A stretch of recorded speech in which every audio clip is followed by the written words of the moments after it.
अस्सलामुअलैकुम दोस्तों, अमजद अली हाज़िर खिदमत है। हमारे घर में बहुत सी ऐसी चीज़ें मौजूद होती हैं जिन्हें हम वेस्ट और बेकार समझकर फेंक देते हैं, क्योंकि हमें उसके मुतल्लिक इल्म नहीं होता। हालांकि उस वेस्ट को अगर प्रोसेस कर लें तो वो हमारे पौधों के लिए एक बेहतरीन ग़िज़ा बन सकती है, जो कि हमारे पौधों की ग्रोथ से लेकर फूल और फल के लिए बहुत ही मुफीद होती हैं। इसलिए वीडियो को मुकम्मल देखिए ताकि आप भी अपनी किचन वेस्ट से अपने पौधों के लिए फ्री में बहुत ही ताकतवर खाद तैयार कर सकें।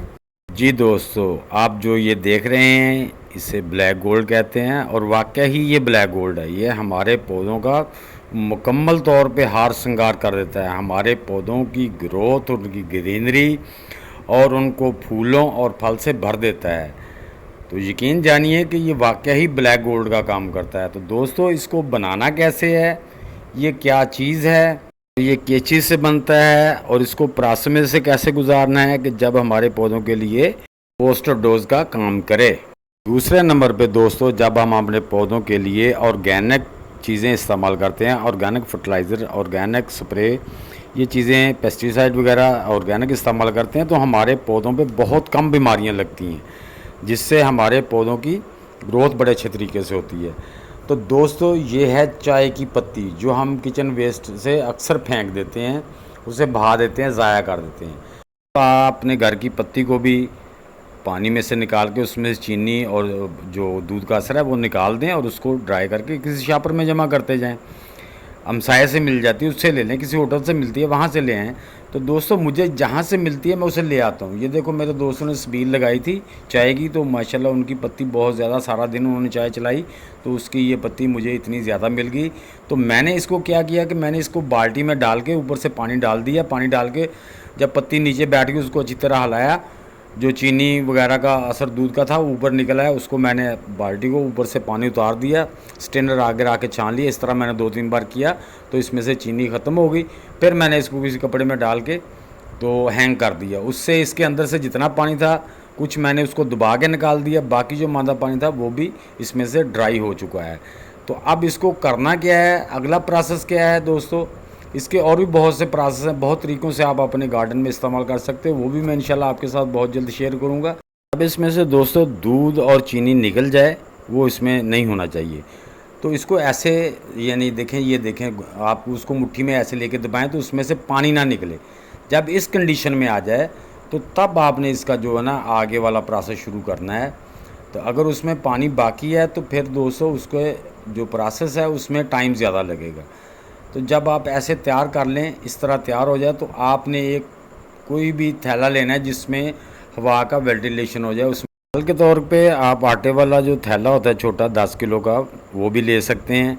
उसकी जगह को और भी ऐसा ले सकते हैं जिसमें से हवा का गुज़र हो, यानी कि ये चीज़ें जब डिकम्पोज होती हैं तो इनको हवा भी चाहिए होती है।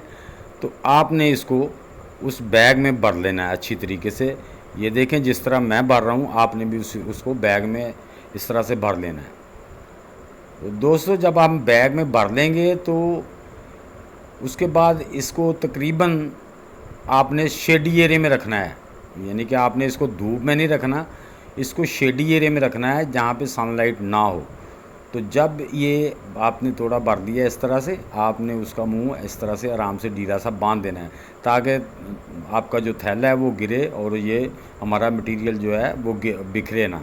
तो इसको थोड़ा सा ऊपर मुंह इसका टाइट करके बांध देना है। बांध के आपने इसको सनलाइट में नहीं रखना है, इसको शेडी एरिया में, फुल शेडी एरिया में रखना है, क्योंकि इसमें फंगस लगेगी। उसके बाद इसके अंदर बैक्टीरिया पैदा होगा। ये तकरीबन 10 दिन में, 8 दिन में इसको, बल्कि तो इससे पहले फंगस लगना शुरू हो जाती है, लेकिन 8 दिन के बाद आपको बड़ी वाज़ेह नज़र आएगी। वो ऐसा फंगस बढ़ती जाएगी, आपकी जो ये चाय की पत्ती है ना, ये वाइटनेस की तरफ आती जाएगी, वाइट होती जाएगी। वाइट जब होती जाएगी तो फिर यानी कि 1 मंथ या 5 हफ्तों के बाद वो वाइटनेस कम होना शुरू हो जाएगी, आखिर में ये तकरीबन 2 से ढाई महीने में ब्लैक की तरफ आ जाएगी। जब ब्लैक की तरफ ऐसे आ जाए, बुरबरी सी हो जाए, तो आपने इसको ज़रा हवा में फैला देना है। उसके बाद आपने इसको हॉपर वगैरह किसी छानने में से छान लेना है, जो आपका कम से कम 5 mm का मोटा छानना होना चाहिए, जिसमें से आप ले। अगर ना भी करें तो तब भी ऐसे इसको हाथ से मल के ऐसे थोड़ा सा ड्राई करके रख दें, लेकिन इसमें से नमी नहीं खुश्क होने देनी। जब आपकी इसमें हल्की सी मॉइस्चराइज हो, तकरीबन 5-7% इसमें नमी रहनी चाहिए, तो तब आपने इसको 10% भी हो तो कोई मसला नहीं है, तो आपने फिर इसको ना शॉपर बैग में इसको पैक करके रख देना है। इसको पैक करके रखना है ताकि दोबारा इसमें जो है ना वो ड्राई ना हो। तो दोस्तों आप इस तरह से आप जब पौधा लगाएं तो आप इसमें यानी कि 2 मुट्ठी 3 मुट्ठी भी दे सकते हैं, लेकिन जब आपका पौधा फूलों पे आए तो आपने हर 8 से 10 दिन बाद आप एक मुट्ठी पौधे में गोडी करके उसमें मिक्स करके उस पर से पानी दें। महीने में 3 से 4 बार दें आप। अगर आपका गमला बड़ा है तो 2 मुट्ठी भी दे सकते हैं। तो इस तरह से आपके पौधे को बहुत ही अच्छा फ्रूट आएगा, फ्लावरिंग होगी और आपका पौधा भी हेल्दी रहेगा। तो दोस्तों उम्मीद है कि मेरी ये छोटी सी वीडियो आपको पसंद आई होगी। अगर पसंद आई है तो इसे लाइक और शेयर लाजमी कर दें। नए दोस्त लाइक शेयर और चैनल को सब्सक्राइब करके बेल आइकन को दबा दें ताकि हर नई वीडियो की इत्तला आप तक पहुंच सके।